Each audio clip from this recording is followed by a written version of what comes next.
Esta noche vamos a estudiar nuestro primer principio. El primer principio es que debemos nosotros aprender el propósito de las profecías. ¿Cuál es el propósito de las profecías y qué clase de profecías hay? Quiero comenzar mencionando que hay tres tipos básicos de profecías. El primer tipo de profecías son las que se llaman apocalípticas. ¿Qué dije yo? ¿Profecías qué? Apocalípticas. ¿Qué significa eso? Profecías apocalípticas. Significa profecías que tienen muchos símbolos, lenguaje simbólico, y que tienen un solo cumplimiento. Cuando se dieron, el cumplimiento era futuro. Por ejemplo, Daniel 7 es una profecía apocalíptica. Y ustedes dicen, ¿en qué sentido? Yo pregunto, ¿Daniel 7 está lleno de símbolos, sí o no? León, oso, leopardo, dragón, 10 cuernos, etc. Hay que descodificar los símbolos. ¿Cuántas aplicaciones tiene Daniel 7? ¿Se cumple un montón de veces en la historia? No. El león se cumple con Babilonia, el oso con Medo-Persia, el leopardo con Grecia, el dragón con Roma. No se vuelve a cumplir después con otros reinos. Es decir, las profecías apocalípticas son como las profecías de Daniel 2, Daniel 7, que tienen símbolos. Cuando se dieron, apuntan a un solo cumplimiento en el futuro. En el libro 70 semanas, Levítico y las características de las profecías, se encuentra esta cita muy interesante. Cumplimientos duales o dobles podrían hallarse en algunas predicciones bíblicas, a donde así lo especifica claramente el contexto, y cuando cada detalle se cumple con precisión. Por otro lado, y esta es la parte clave, los símbolos que se hallan en las profecías apocalípticas de Daniel y Apocalipsis tienen tan solo un cumplimiento. Es decir, Daniel 7, las trompetas, las iglesias, los sellos, etcétera, tienen un solo cumplimiento. Y es un cumplimiento futuro del tiempo cuando Dios le dio esa revelación al profeta. El segundo tipo de profecía son profecías clásicas. Y ustedes dicen, ¿qué son las profecías clásicas? Bueno, son profecías como por ejemplo Isaías el capítulo 14, que habla de la caída de Lucifer del cielo y lo que finalmente va a suceder con Lucifer. Otro ejemplo sería las profecías de la caída de Babilonia en Isaías el capítulo 41. Son profecías que se dieron mucho tiempo antes de que se cumplieran. Pero son profecías históricas, no tienen símbolos, no hay que descodificar símbolos, sencillamente se da el relato de lo que va a suceder. Finalmente, tenemos profecías tipológicas. Es decir, tenemos tres clases de profecías: apocalípticas, en segundo lugar clásicas, que son, por ejemplo, que Israel iba a estar en cautiverio 70 años, la profecía que se le dio a Abraham de que Israel iba a estar cautivo 400 años en Egipto. Esas son profecías clásicas que se cumplieron, no usan lenguaje simbólico. Y luego están las profecías tipológicas.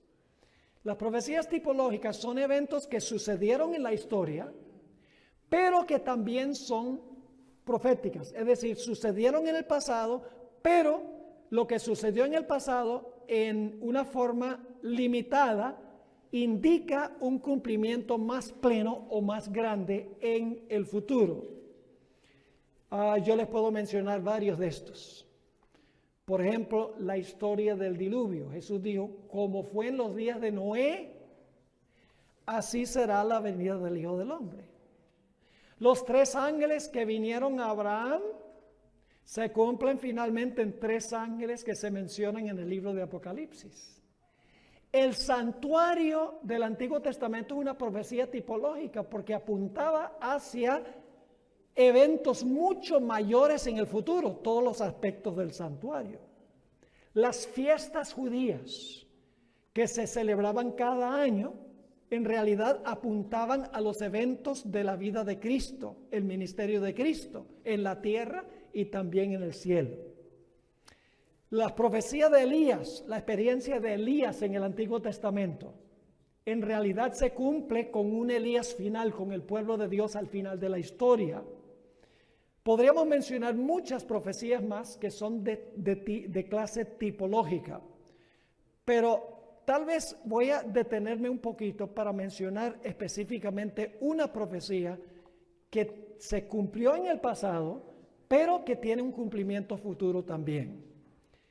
Es la profecía que dio Cristo en Mateo el capítulo 24. Si ustedes van a Mateo 24, 1 al 3, ustedes van a descubrir que los discípulos le hicieron a Jesús dos preguntas. La primera pregunta fue, dinos, ¿cuándo ocurrirán estas cosas? Jesús recién había hablado de la destrucción de Jerusalén, de la destrucción del templo. Y los discípulos dicen, ¿cuándo serán estas cosas que el templo va a ser destruido y los muros van a ser derribados? No va a quedar una piedra por encima de otra. ¿Cuándo va a ocurrir eso? Pero luego le hicieron otra pregunta a Jesús. En la otra pregunta dijeron, ¿cuál será la señal de tu venida y del fin del mundo? Así que ellos mismos en su pregunta enmarcaron la pregunta en cuándo iban a pasar las cosas a Jerusalén y cuál sería la señal del fin del mundo. Es decir, lo que pasó con Jerusalén es una ilustración de lo que va a pasar antes de la segunda venida de Jesús y en el momento de la segunda venida de Jesús. Es decir, la experiencia de Jerusalén es el tipo y lo que sucede al final de la historia es lo que llamamos el antitipo. Ahora, es interesante notar lo que dice la hermana White de Mateo 24. Ella usa muchas expresiones muy interesantes sobre el cumplimiento dual o doble de este capítulo, contestando las dos preguntas de los discípulos. Quiero leerles algunas de esas citas del Espíritu de Profecía para que ustedes vean cómo la hermana White entendió que lo que sucedió con Jerusalén en un sentido tipológico va a suceder de nuevo a nivel global al final de la historia. Voy a leer algunas citas aquí. El deseo de todas las gentes, página 581 y 582, escribió, en su contestación a los discípulos, Jesús no consideró por separado la destrucción de Jerusalén y el gran día de su venida. Es decir, Jesús no contestó, bueno, esto lo va a pasar con la destrucción de Jerusalén y luego esto es lo que va a pasar con la destrucción del mundo. Jesús no tomó por separado los dos puntos.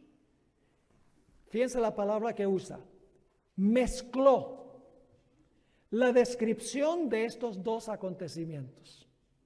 Si hubiese revelado a sus discípulos los acontecimientos futuros, como él los contemplaba, no habrían podido soportar la visión. Por misericordia hacia ellos, fusionó. Fíjense, fusionó. ¿Qué significa fusionar? Juntar, ¿verdad? Fusionó la descripción de las dos grandes crisis, dejando a los discípulos estudiar por sí mismos el significado. Cuando se refirió a la destrucción de Jerusalén, sus palabras proféticas llegaron más allá de este acontecimiento hasta la conflagración final de aquel día en que el Señor se levantará de su lugar para castigar al mundo por su iniquidad, cuando la tierra revelará sus sangres y no encubrirá más sus muertos.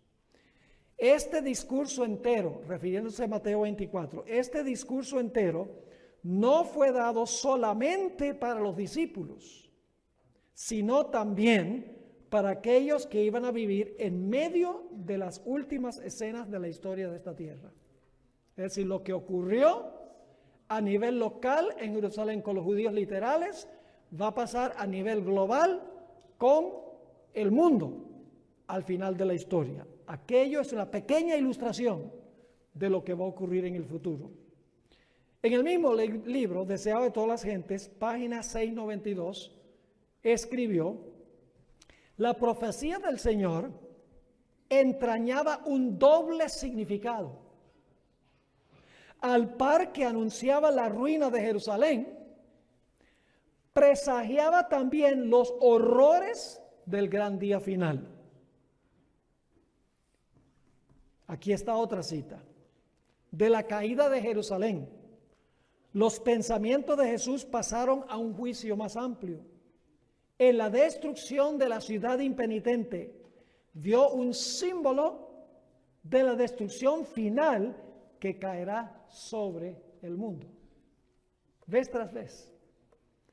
En el Conflicto de los Siglos, página 25, escribió, dirigiendo a Jesús su mirada hasta la última generación, vio al mundo envuelto en un engaño semejante al que causó la destrucción de Jerusalén. Es decir, la maldad del mundo va a ser semejante al pecado que llevó a la destrucción de Jerusalén. Dice, el gran pecado de los judíos consistió en que rechazaron a Cristo. El gran pecado del mundo cristiano iba a consistir en que rechazaría la ley de Dios, que es el fundamento de su gobierno en el cielo y en la tierra.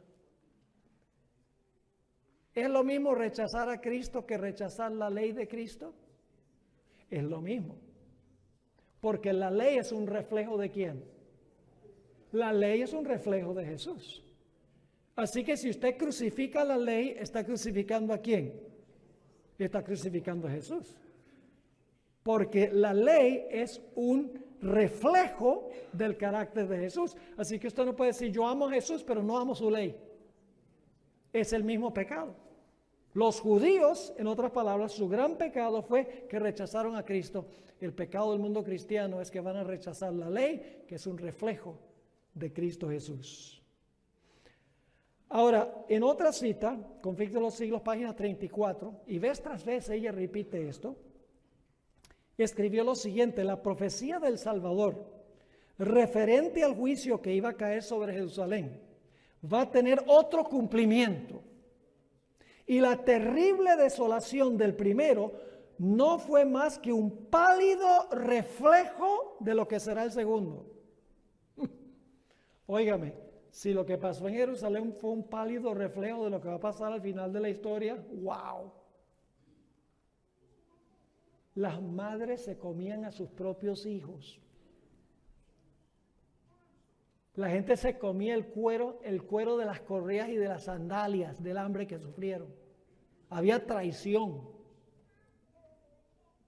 maldad por todas partes. Ustedes pueden leer el primer capítulo del Conflicto de los Siglos, donde la hermana White describe la destrucción de Jerusalén. Uno piensa, ¿cómo es que va a ser que eso fue un pálido reflejo de lo que va a pasar al final de la historia? Si sabemos qué pasó en Jerusalén, vamos a saber más o menos lo que va a pasar en el futuro.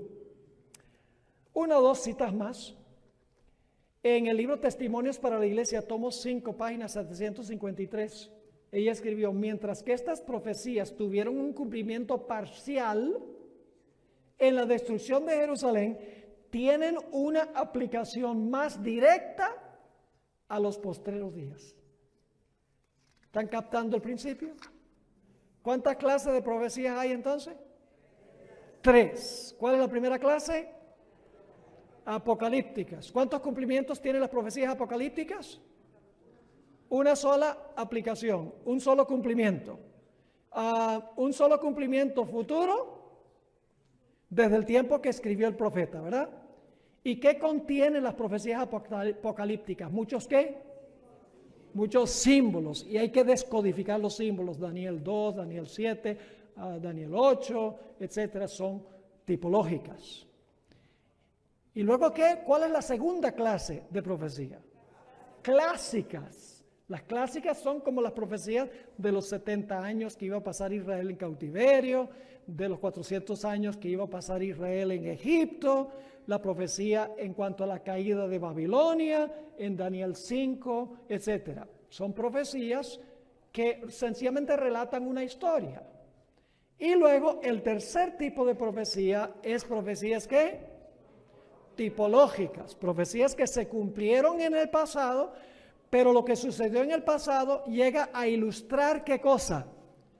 Algo que va a suceder a nivel mayor, a nivel global, en todo el mundo. ¿Les queda claro? Ahora vamos a estudiar estas clases de profecías aquí en esta clase. Ahora, para los que tienen el sílabo, para los que tienen el manual, estamos en la página 5. Vamos a estudiar ahora la tipología histórica del libro de Daniel.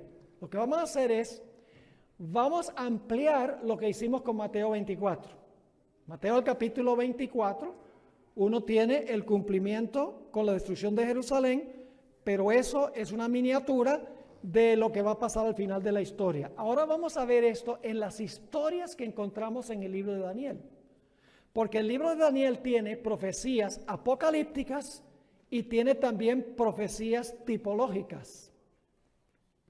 Y necesitamos saber cómo interpretar las dos clases de profecías que encontramos en el libro de Daniel. Así que vamos a hablar de los capítulos históricos del libro de Daniel. Y los capítulos históricos son, por ejemplo, la llegada de Daniel y sus compañeros en Daniel 1.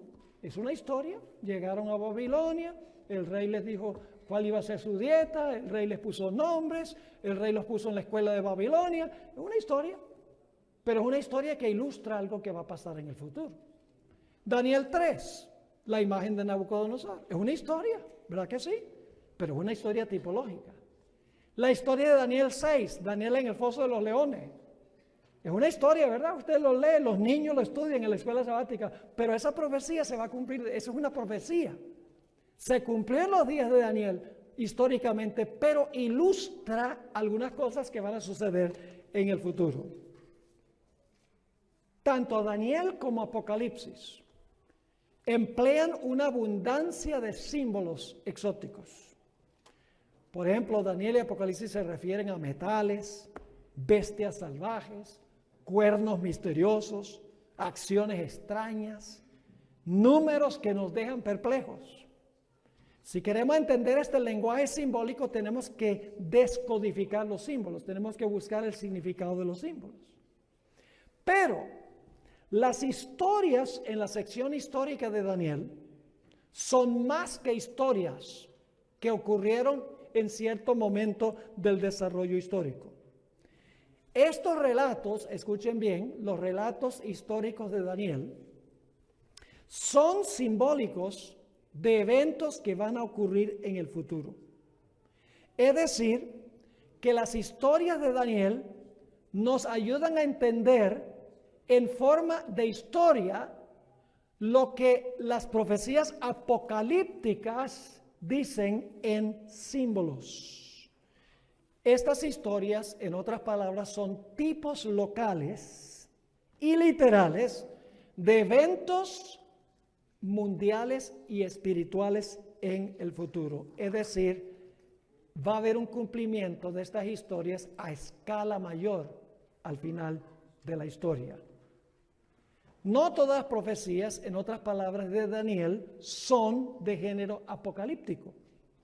El libro de Daniel contiene dos clases de profecías, como les estaba mencionando.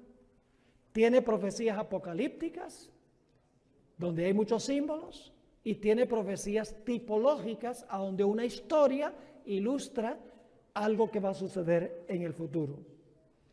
Por ejemplo, Daniel 2 y Daniel 7 claramente son profecías apocalípticas, porque se usan muchos símbolos. Se usa oro, plata, bronce, hierro mezclado con barro, una roca que pega en los pies y luego una montaña que representa el reino de Cristo. Todos los símbolos hay que interpretarlos. Es una profecía apocalíptica. Daniel 7 lo mismo, león, oso, leopardo, dragón, 10 cuernos, cuerno pequeño que tiene una boca y tiene ojos como ojos de hombre. Todos esos lenguajes simbólicos que hay que descodificarlo, hay que interpretarlo para entenderlo. Pero las profecías históricas de Daniel, las tipológicas de Daniel, carecen de símbolos. Sencillamente la historia se cuenta y lo que sucedió en la historia va a ocurrir de nuevo proféticamente al final de la historia, pero en una escala mucho más grande. Les voy a dar un ejemplo usando del espíritu de profecía, una cita que yo traduje, no se encuentra en un libro en español, en un tomo que se llama Manuscript Releases, tomo 14, página 91. Es una serie de tomos que hace muchos años el Centro de Investigación White publicó de material que no se había publicado antes de la hermana White. Fíjense cómo ella compara lo que sucedió en Daniel 3 con lo que va a pasar al final de la historia. Leo. Se ha levantado un sábado ídolo, tan ciertamente como se levantó la imagen de oro en el valle de Dura. ¿Vieron la comparación? La imagen en el valle de Dura representa un sábado ¿qué? Idólatra, un sábado idolátrico. Sigue escribiendo. Y así como Nabucodonosor, rey de Babilonia, decretó que todos los que no se inclinaran y adoraran la imagen fueran muertos, de la misma manera, ¿ve la tipología? De la misma manera se dará una proclamación de que todos los que no reverencien la institución del domingo sean castigados con el encarcelamiento y la muerte.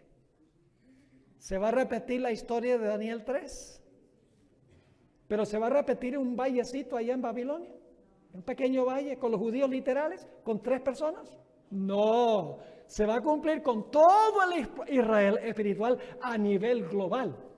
Y no va a ser una imagen literal, sino que va a ser un día idolátrico, porque es algo creado por el hombre para la adoración. Y cualquier cosa que el hombre crea para la adoración es un ídolo. ¿Ven el principio? Esa es una profecía tipológica. Ahora vamos a examinar estas profecías más detenidamente.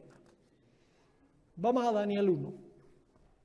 En este capítulo, escuchen bien, tenemos un retrato del carácter que tendrán los que van a vivir al final de la historia, durante el conflicto final.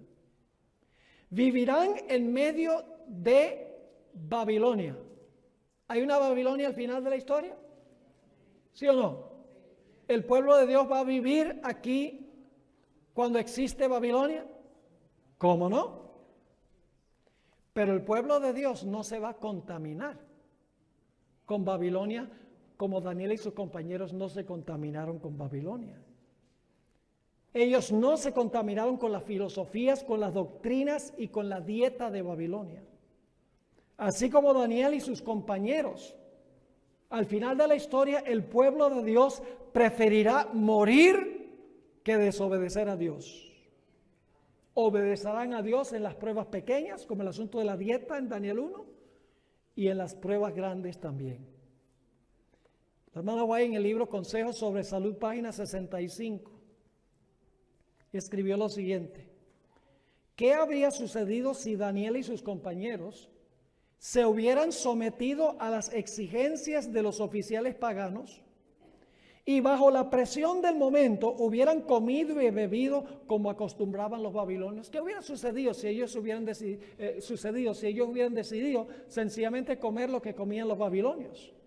Dice la sierva del Señor: esa sola transigencia con el mal habría debilitado su capacidad de percibir el bien y de aborrecer el mal. ¿Esa sola qué? Una sola transigencia hubiera debilitado su capacidad de percibir el bien y de aborrecer el mal. La satisfacción del apetito habría significado el debilitamiento del vigor físico y la pérdida de la claridad intelectual y poder espiritual. Un paso equivocado los podría haber conducido a otros hasta que se cortara la conexión con el cielo y los arrastrara la corriente de la tentación. Así que el capítulo 1 nos presenta el carácter firme de lo que será la generación final. Y de eso vamos a hablar en la segunda sesión esta noche. Vamos a hablar otra vez de Daniel 1, pero más extensamente. Pero por ahora quiero que noten que Daniel 1 fue una historia, se cumplió en la historia, ¿sí o no? Daniel 1. Los tres jóvenes y Daniel llegaron a Babilonia. El rey les dijo cuál iba a ser su dieta, les puso nombres, los puso en la Universidad de Babilonia. Ellos vivieron, en otras palabras, en el ambiente de Babilonia, pero nunca se contaminaron con Babilonia. Ese será el carácter del pueblo de Dios al final de la historia. Ni en lo más insignificante cederán a la tentación. Se mantendrán firmes y fieles a Dios, aunque tengan que enfrentarse a la muerte. Porque ese fue el caso de los tres jóvenes y de Daniel. Ahora hablemos un poco más de Daniel 3. Ya lo tocamos, pero vamos a anotar otra cosa en cuanto a Daniel 3. En Daniel 3 tenemos a Nabucodonosor. Nabucodonosor vivió por un tiempo como una bestia, ¿sí o no? Por 7 años vivió como bestia, ¿verdad? Y en Daniel 3 levanta una imagen, es decir, la bestia levanta una imagen. Y manda a todos a hacer ¿qué cosa? Adorar la imagen.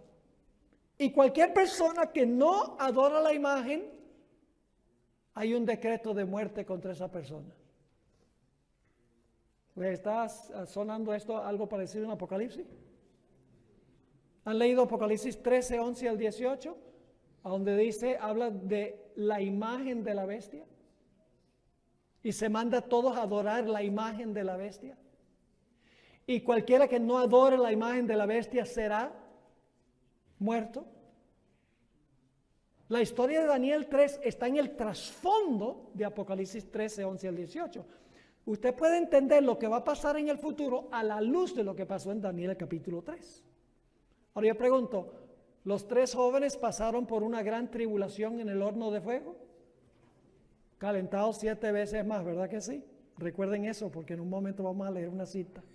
Pasaron por una gran tribulación. En ambas historias, lo que está en juego es la adoración al verdadero Dios y su ley. ¿Sí o no? Los jóvenes dicen, nosotros adoramos solo a nuestro Dios y nosotros obedecemos solo su ley. Yo pregunto, ¿esos son los puntos de conflicto al final de la historia? ¿Cómo no? En ambos casos, los líderes religiosos, ¿quiénes fueron los que acusaron a los tres jóvenes? Los ministros de la época, ¿sí? Los caldeos. Es decir, la iglesia de aquella época, por así decirlo, influyó sobre el rey, el poder civil, para dar un decreto contra el pueblo de Dios. Pregunto, al final de la historia va a haber una unión entre la iglesia y el Estado, con los ministros presionando al Estado para que imponga una ley de adoración contra el pueblo de Dios. ¿Cómo no? Y yo pregunto, cuando los jóvenes pasaron por el horno de fuego, ¿fueron librados? ¿Quién los libró? La Biblia dice que fue el Hijo de Dios, el que los libró. Ese es el clímax de la historia. El Hijo de Dios interviene para librar. ¿Quién va a librar al pueblo de Dios al final de la historia cuando se dé el decreto de muerte de adorar la imagen de la bestia y el pueblo de Dios pase por este periodo terrible de tribulación? Yo pregunto, ¿quién va a librar al pueblo de Dios? Miguel. En aquel tiempo se levantará Miguel. ¿Y quién es Miguel? Miguel representa a Jesús. Ahora escuchen bien. Daniel 3 ilustra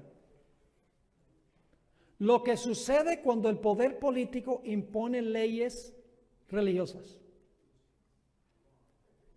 Hay una palabra clave en Daniel 3. Es la palabra librar. Se usa 4 veces en el capítulo 3. ¿Sabe? La palabra librar se usa solamente en Daniel 3, en Daniel 6 y en Daniel 12:1. Los únicos lugares en todo el libro de Daniel a donde se usa la palabra librar. Se usa 4 veces en Daniel capítulo 3. Y como veremos en nuestra segunda sesión, la palabra librar se usa 5 veces en la historia de cuando Daniel fue librado del foso de los leones. y luego se usa en Daniel 12:1, cuando el pueblo de Dios pase por el tiempo de angustia, dice, se levantará Miguel. Es decir, hay una relación entre Daniel 3, Daniel 6 y Daniel 12:1. Lo que pasó en Daniel 3 y Daniel 6, históricamente, es una ilustración en miniatura de lo que va a pasar en Daniel 12:1, cuando el pueblo de Dios tenga que pasar por el tiempo de angustia final y se levante Miguel para librar al pueblo de Dios.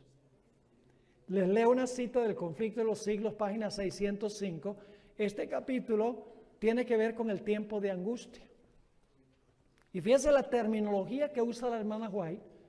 El tiempo de angustia describe cuando los poderes civiles del mundo se han unido con los poderes religiosos del mundo para perseguir al pueblo de Dios. Se ha dado un decreto de muerte. El pueblo de Dios ha tenido que huir a los lugares desolados de la tierra. Y pasan por este terrible tiempo de angustia como los 3 jóvenes que estaban en el horno. Fíjense que la hermana White vio la conexión entre el horno en Daniel 3 y el horno simbólico al final de la historia. Leo Conflicto de los Siglos, página 605.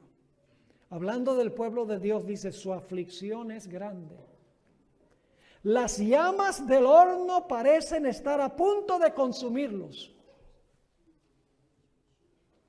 ¿Qué va a pasar con el pueblo de Dios? ¿Es un horno literal? ¿Es una imagen literal?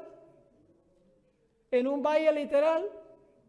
Donde la gente se arrodilla ante esa imagen literal. No, todo eso ahora cobra un sabor simbólico y universal al final de la historia. Dice, su aflicción es grande.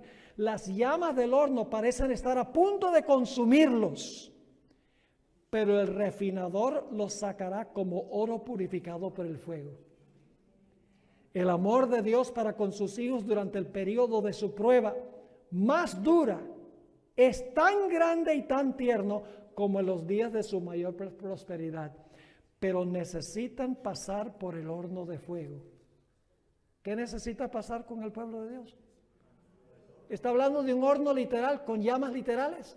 No, está hablando de las candentes pruebas por las cuales va a pasar el pueblo de Dios, más grandes que la de los 3 jóvenes.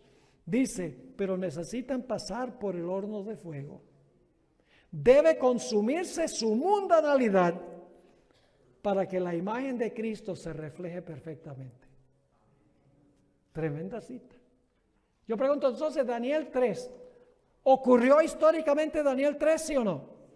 ¿Sucedió una vez? ¿Es solo una historia? No. Es una historia que ilustra ¿qué?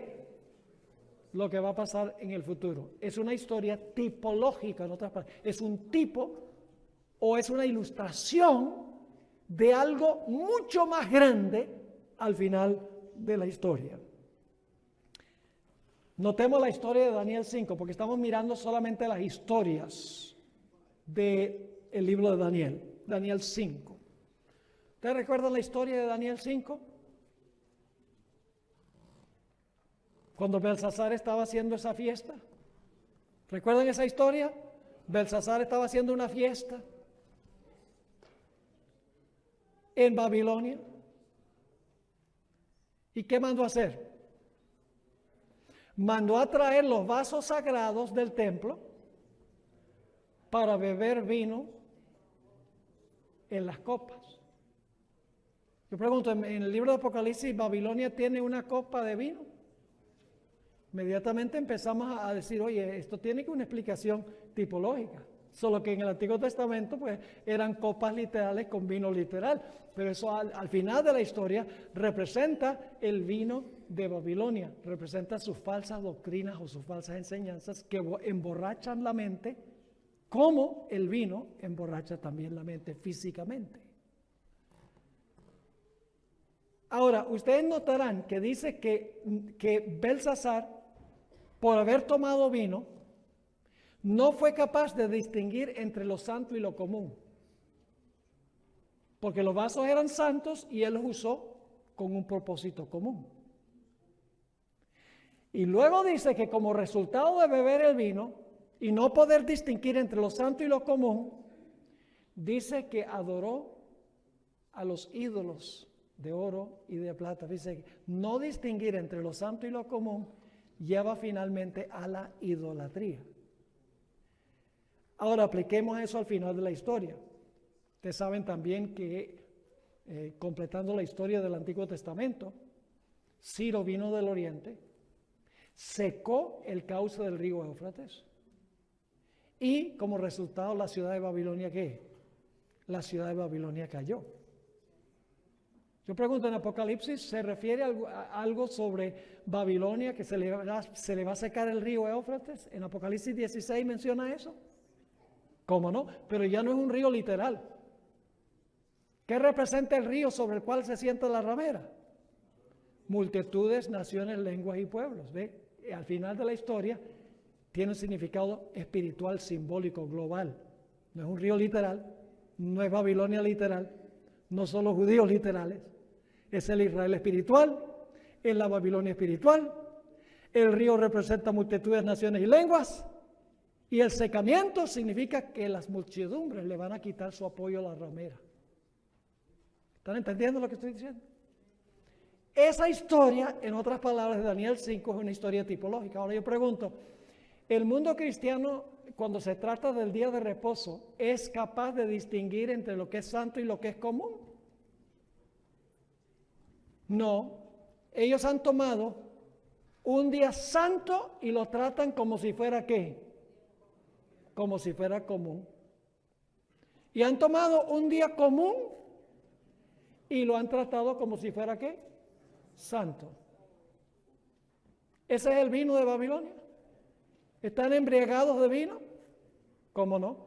Pero ya no es Ernest and Julio Gallo. Ya no es vino en una botella.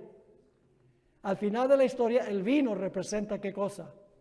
Representa falsas enseñanzas o falsas doctrinas. ¿Me están entendiendo lo que estoy diciendo?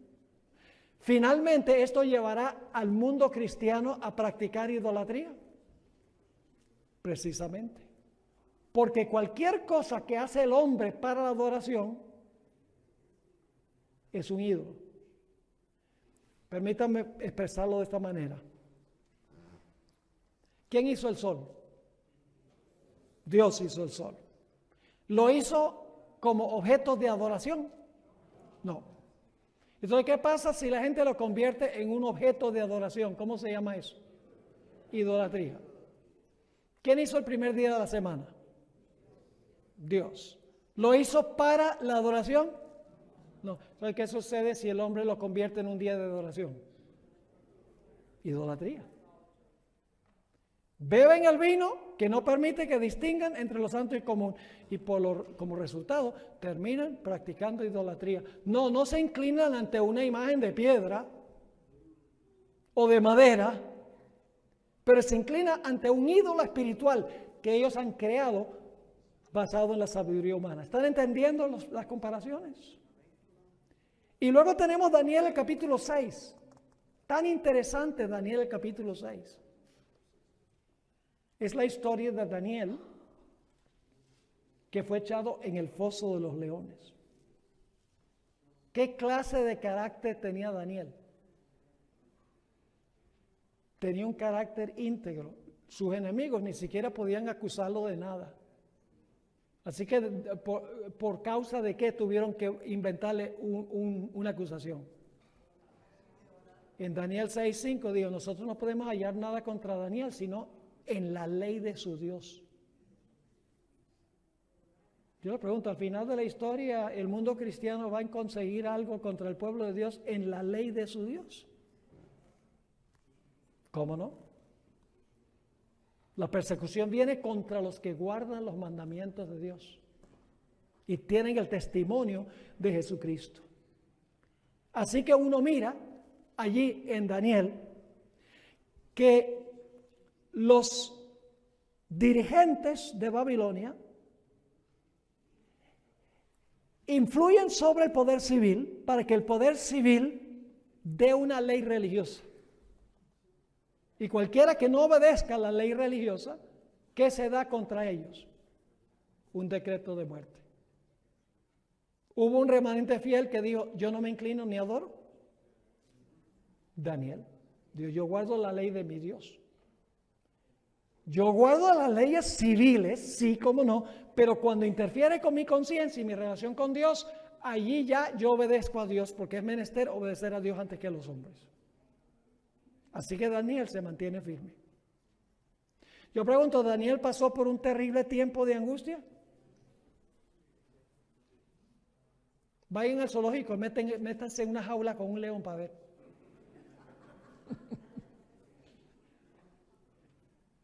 Terrible tiempo de angustia, ¿sí o no? Tener que pasar toda la noche con los leones. Y el rey, fíjese qué interesante, el rey dio una ley. Él dice, yo soy libre de proclamar una ley, y luego llega a ser esclavo de su propia ley. Y de eso lo vamos a tocar en la segunda sesión esta noche. ¿Ven los paralelos? Carácter íntegro, obrando sobre el poder civil para dar una ley religiosa, un decreto de muerte contra el que no esté de acuerdo, un terrible tiempo de angustia. Pero yo pregunto, ¿fue librado Daniel? ¿Quién lo libró? La Biblia dice que fue Dios envió su ángel. ¿Quién libró a los 3 jóvenes del horno? Si ustedes leen, Daniel 3:25 dice que fue el Hijo de Dios el que los libró. Pero si leen el versículo 28 van a encontrar que dice que fue Dios envió su ángel para librar a los 3 jóvenes del horno de fuego. Entonces usted dice, ¿cómo puede ser el Hijo de Dios y el ángel? Porque a Jesús se le llama el arcángel Miguel. En Daniel 3 fue el Hijo de Dios, el arcángel Miguel que los libró. En Daniel 6, el ángel, el mismo Miguel, entra para librarlos. Y eso ilustra Daniel 12:1, cuando viene el tiempo de angustia, dice, se levantará Miguel para librar a su pueblo.